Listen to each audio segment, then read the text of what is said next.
নমস্কার। আজকে আপনাদের শোনাবো নবনীতা দেবসেনের লেখা ভেক মহারাজ। এক বনে এক ব্যাঙ ছিল। ব্যাঙের স্বভাব একটু মন্দ। ব্যাঙ বড্ড গোল মারতে ভালোবাসে। সে ব্যাঙের পাশের বাড়িতে থাকতো এক ব্যাঙ খুকি। ব্যাঙ খুকির খুব মিষ্টি স্বভাব, দেখতেও ভালো। সবুজে সোনায় ঝকঝক করছে তার শরীরটে। গোলগাল, দিব্যি ছোটখাটো। ব্যাঙ বাবাজির বেশ বড় সরস চেহারা, কাদা মাঠা রংটি, আর গলার স্বর কি বাহার! সে ভীষ্মলোচন সমার মতো আওয়াজখানা দিচ্ছে হানা দিল্লি থেকে বোম্বা। মেঘ করুক না করুক, ব্যাঙ বাবাজি মাঝে মাঝে গলাটা রেওয়াজ করে নিত। আর বন শুদ্ধ পশু পাখি ভাবতো বুঝি বৃষ্টি হবে। ওর বাবা মা ওকে বারণ করলেন, ওরকম করে না, ব্যাঙের তো মন খারাপ। বেশ জঙ্গল শুদ্ধ সবাইকে চমক দিত বৃষ্টি হবে, ভাবিয়ে সেটা বন্ধ হয়ে গেল। এবার সে ভাবতে শুরু করলো নতুন কিছু করতে হবে। সে সময় ব্যাঙ খুকি বেরোচ্ছিল, একটু যাবে ঝর্ণাতলায় শ্যাওলা খেতে। ব্যাঙ বাবাজি তাকে ডেকে বলল, ব্যাঙগমি, আমাকে বিয়ে করবে? ব্যাঙ খুকি আদরে ব্যঙ্গমি বলেছে। ব্যাঙের তো ব্যাঙ খুকির তো খুশির শেষ নেই।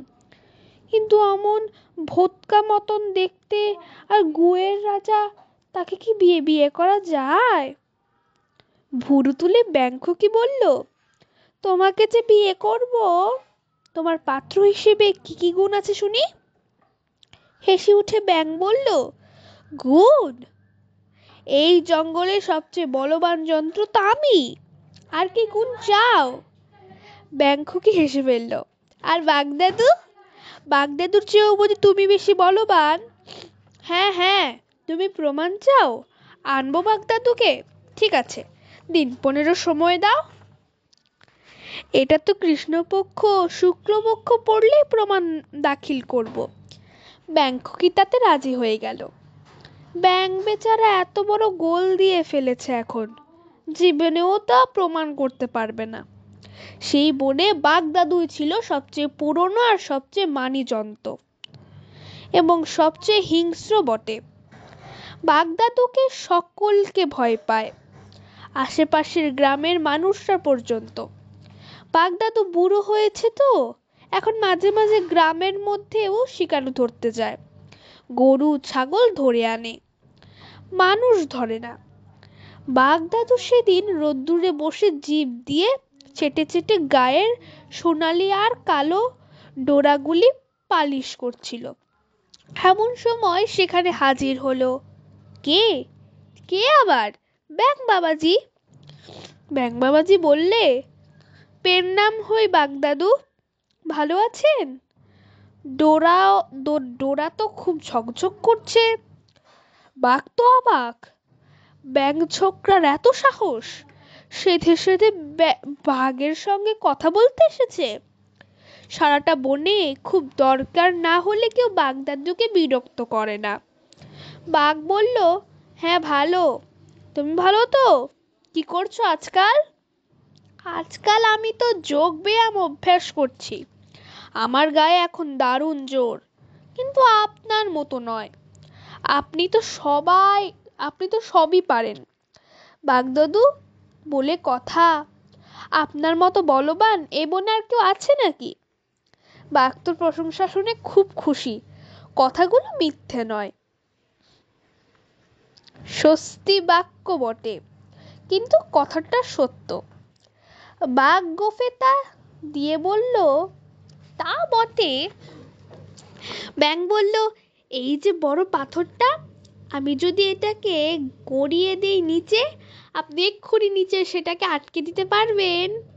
বাঘ বলল, না ভাই, তা পারবো না, আমি তো বুড়ো হয়েছি, আমার শক্তিতে কুলোবে না, পাথরটা খুবই বড়। ব্যাঙ বলল, কেন দাদু, এমন কিছু তো বড় নয়। বড় নয়? এবারে বাঘ চটে গেল। বড় নয়, তুমি যাও না, ওটাকে আটকাও, আমি গড়িয়ে দিচ্ছি। ব্যাং ব্যাং বলল, বেশ তো, বলে সে লাফিয়ে লাফিয়ে নদীর ধারে নেমে চলে গেল, এমন একটা জায়গায় যেখানে পৌঁছলে পাথরটা অমনিই থেমে যাবে। বাঘ তো পাথরটাকে চাইটা হেই হেই করে গড়িয়ে দিল। গড়গড়িয়ে নেমে গিয়ে পাথরটা দিব্যি আটকে গেল তার জায়গা মতো। ব্যাং বাবাজি এক লাফে পাথরটাকে উপড়ে চড়ে বসে বলল, এই তো দেখলেন তো দাদু, কত সহজ, আর আপনি ভয় পেলেন? বাঘের ভয় পাওয়া? বাঘ দাদু আবার চটে গেল। দে তবে, আরো বড় পাথরটা গড়িয়ে দে, আমি আটকাচ্ছি।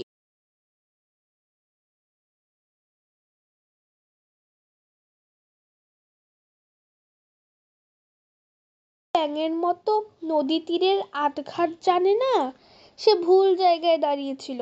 পাথরটা এসে বাঘকে শুদ্ধ নিয়ে জলে গিয়ে পড়ল, ঝপ ঝপাং। খানিকক্ষণ বাদে জল কাদা মেখে কপালে এত বড় গুল্লি টিপি নিয়ে বাঘ দাদু হাচ্চর পাচ্চর করে পাড়ে এসে উঠল। ব্যাঙ সেখানে বসে আছে। বাঘ দাদু, তোমার লাগেনি তো? তা একটু লেগেছে বই কি।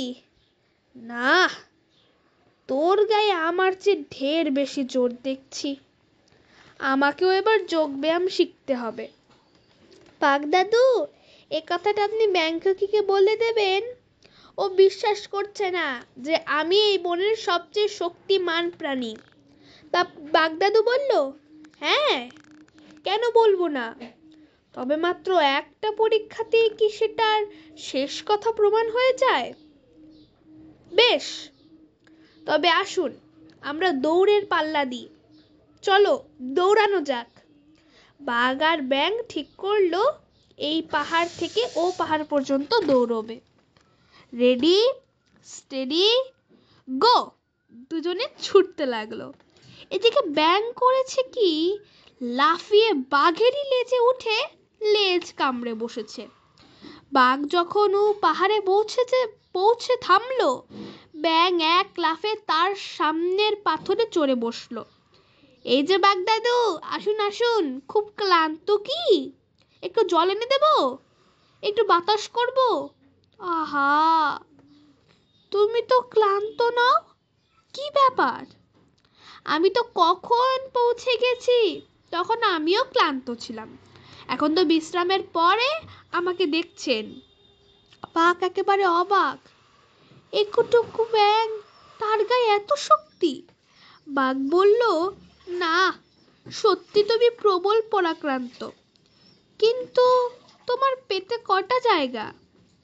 আমি বমি করে দেখাতে পারি কালই কত কি পশু পাখি খেয়েছি, তার চিহ্ন। তুমি দেখাও, তুমি কাল কি খেয়েছো তার প্রমাণ। ব্যাঙ বলল, নিশ্চয় নিশ্চয়, আর এমন কি ব্যাপার, আসুন আমি কম্পিটিশন দিই। এদিকে হয়েছে কি, আসার সময় বাঘের লেজ কামড়ে থাকায় সময়ে ব্যাঙের মুখে প্রচুর বাঘের লোম ঢুকে গেছে। ব্যাঙের মাথায় দুর্বুদ্ধির তো সীমা নেই। বাঘ বমি করে বলল, এই দেখো, কাল আমি সম্বর হরিণ খেয়েছি, তার শিং, এই দেখো দেখো। আমি আজই সজারু খেয়েছি, তার কাটা, আর আর এই দেখো, দুটো খরগোশ খেলুম, তার লোম।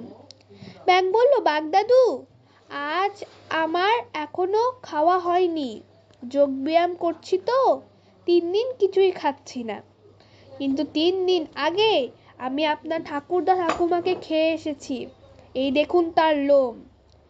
বলে বাঘের লোম বমি করে দেখালো। দেখে তো বাঘ ভয়ে কাটা।